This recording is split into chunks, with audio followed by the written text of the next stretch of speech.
Alexandra Chirinos, ella es abogada, analista también política de la plataforma piensa.p en relación a este caso. Alexandra, ¿cómo está usted? Muy buenos días. ¿Cómo estás, Ruperto? Buenos días. Muchas gracias por invitarnos a la plataforma RPP para conversar un poco y aclarar algunas inquietudes en torno a, como bien ha señalado, este tema del alza de precios que afecta a toda la ciudadanía en general.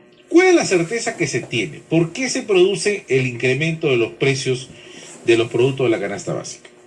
Creo que hay dos factores. Básicamente, en el Perú se viene produciendo una alza generalizada en los precios porque a nivel internacional muchos de los precios del producto que nosotros importamos o de las materias primas también se ha incrementado, como en el caso del maíz para la crianza de los pollos, que eso sube tanto el costo de la alimentación y del valor que tiene el pollo en el mercado, la soya, por ejemplo, para crear el aceite vegetal, el trigo para la elaboración del pan y probablemente el combustible, que es la energía básica para transportar los productos de un lugar a otro. Entonces, esa cadena de producción o esa cadena de elementos que van incrementándose de a poquito en las materias primas hace que generalmente el precio ya final del producto colocado en el mercado para las amas de casa, para los que van a hacer sus compras, se incremente. A ver, entonces, para ponerlo en concreto, ¿el precio obedece a un elevado también, a una alza de precios a nivel internacional?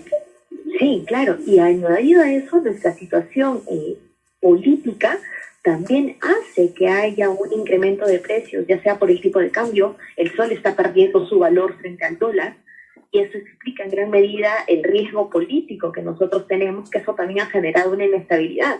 Incluso si nosotros analizamos los mensajes, el lenguaje, el discurso político, eso también hace que el valor del sol peruano en relación al dólar incremente. Un claro ejemplo, prometen una reunión con el presidente del Banco Central de Reserva, la reunión no se da, eso genera una especulación, eso genera temor y el valor del sol también cae.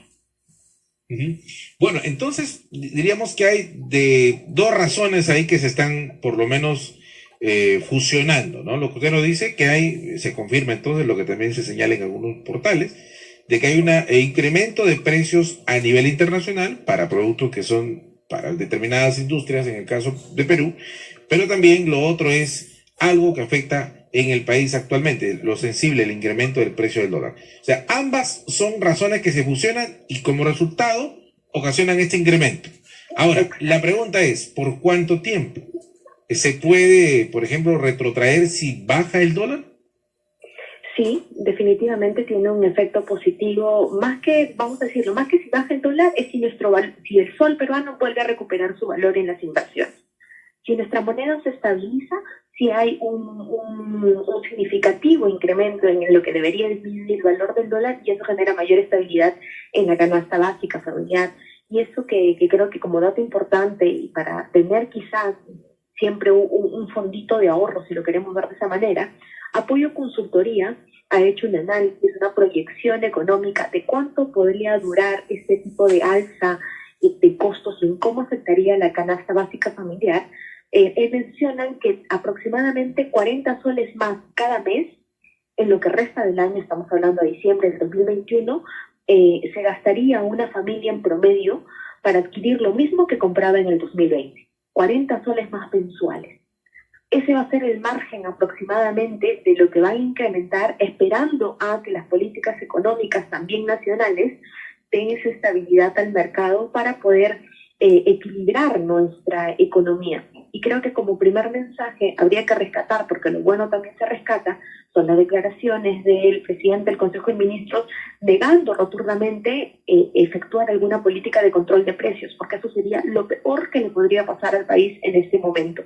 Controlar los precios sería suicida desde mi punto de vista, porque ya tenemos como ejemplo la década de los 80, por ejemplo, en que el control de precios generó una escasez. Y vamos a poner un ejemplo claro. Si el alza de precios afecta a todos por igual, al que tiene más y al que tiene menos, imagínense si los precios fueran completamente estables. El que tiene menos compraría, pero el que tiene más acapararía el mercado. Y eso genera escasez. Y cuando hay escasez, naturalmente, por la necesidad de un producto, este se tiende a triplicar, cuadruplicar, y eso afecta generalmente a nuestra población vamos a decirlo, de ingresos menores en los hogares que destinan casi el 50% de sus ingresos básicos para la atención de servicios y de la canasta básica familiar. Ahora, Alexandra, hay quienes piensan que después de la presentación del gabinete de Guido Bellido Ugarte ante el Congreso, que será el día 23, es probable que también, dada la alta probabilidad de la continuidad del señor Julio Velarde al frente de la conducción o la presidencia, por lo menos, del Banco Central de Reserva del Perú, esto del dólar, por ejemplo, puede tender a la baja y tener nuevamente, como bien señalas, un poco de la estabilidad y la confiabilidad de los agentes económicos que tenemos en el país. ¿Qué tanto hay de cierto en eso?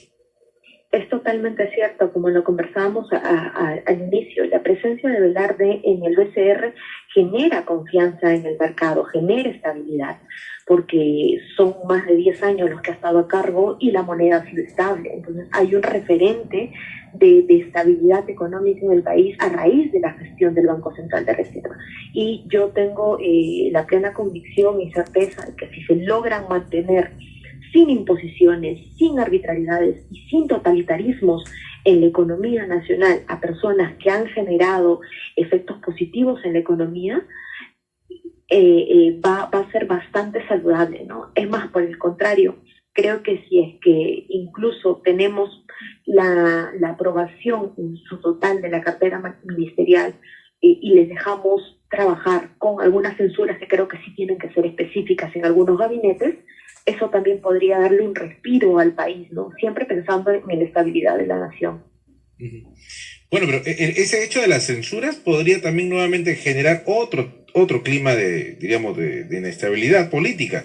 O sea, también la idea es que no haya oposición por oposición, ¿no? Sino haya una oposición realmente con criterio. Claro, fíjese, Ruperto, que cuando hablamos de carteras ministeriales o ministros específicos, la naturaleza en el Perú ha sido bastante volátil. No hay ministros que se hayan perdurado durante todo el periodo de gobierno. Se cambian generalmente a los 8 meses, a los 9 meses, a un año. Y no hemos tenido procesos a raíz de esos cambios específicos en algunos ministerios donde las cosas no caminan bien, no hemos tenido en lo que va de la historia inestabilidad. Por el contrario, yo creo que el problema es cuando la política instaurada por el presidente del Consejo de Ministros no es clara, no saben a dónde caminan de manera articulada, respetando ya sea políticas nacionales, los acuerdos de Estado, sí genera estabilidad. Pero ciertos cambios y ajustes en algunos de los ministerios específicos donde no están dando resultados, lo hemos venido haciendo en los últimos años de democracia, donde claramente ningún ministro ha durado los 5 o 6 años de gobierno ni se ha perpetuado. Siempre han sido el más corto. A veces hemos tenido ministros que apenas han durado un mes. Y eso no genera tampoco una inestabilidad que alarme o que altere el resultado en un ministerio. Aunque esta vez sí es abiertamente un gobierno de izquierda, ¿no? Y justamente quería cerrar con ello. En su opinión, este mismo hecho de que se trate de un gobierno de izquierda, ¿cómo haría en adelante la continuidad de la política fiscal dentro de lo que se espera en el plano económico? ¿Inestable o es que ya diríamos hay que acostumbrarnos a lo que estamos viendo ahora? Fíjese, sí, que la naturaleza propia del gobierno es bastante compleja. Y acá dos cosas creo que se tienen que puntualizar. Primero, en la responsabilidad como ciudadanos. El discurso siempre fue claro y quienes optaron por esa opción creo que como ciudadanos tienen que asumir, porque están a fin de cuentas siguiendo la línea de lo que prometieron y ofrecieron en campaña. Ahora, yo creo que para generar estabilidad respecto a esa ideología que maneja el gobierno, tiene que entender que no gobierna solamente para quienes lo escogieron o para quienes le dieron el voto de confianza, gobierna para un país. Y el país es más que solamente los electores. Y ahí se tiene que articular muy fino para entender cuál es la verdadera necesidad del pueblo. Que ese ha sido quizás el eslogan de campaña, el pueblo será quien gobierna. Entonces, a todo el gobierno que encarna el Perú Libre, si lo queremos decir así, tiene que entender que el pueblo es más que solo sus electores. Okay. El pueblo es todo el país y todo el país tiene diferentes necesidades que tienen que ser atendidas y escuchadas, y va más allá de solo aquellos gremios que tienen cercanía con ellos, va más allá de solo sus votantes, va también por otro sector que son los que generan trabajo, que son los que importan, los que hacen empresa, los microempresarios, que por ejemplo la microempresa es quien hoy por hoy le permite oxigenar la economía nacional, y son cientos de miles de familias que dependen de esos empleos. Ok, Entonces, muy bien. Alexandra Chirinos, le agradecemos por estar en contacto con nosotros esta mañana y bueno, hemos escuchado entonces también parte de las explicaciones del por qué hay esta alza de precios de los productos de la canasta básica familiar. Muchas gracias, Alexandra Chirinos, integrante de la plataforma piensa.pe. Vamos a la pausa.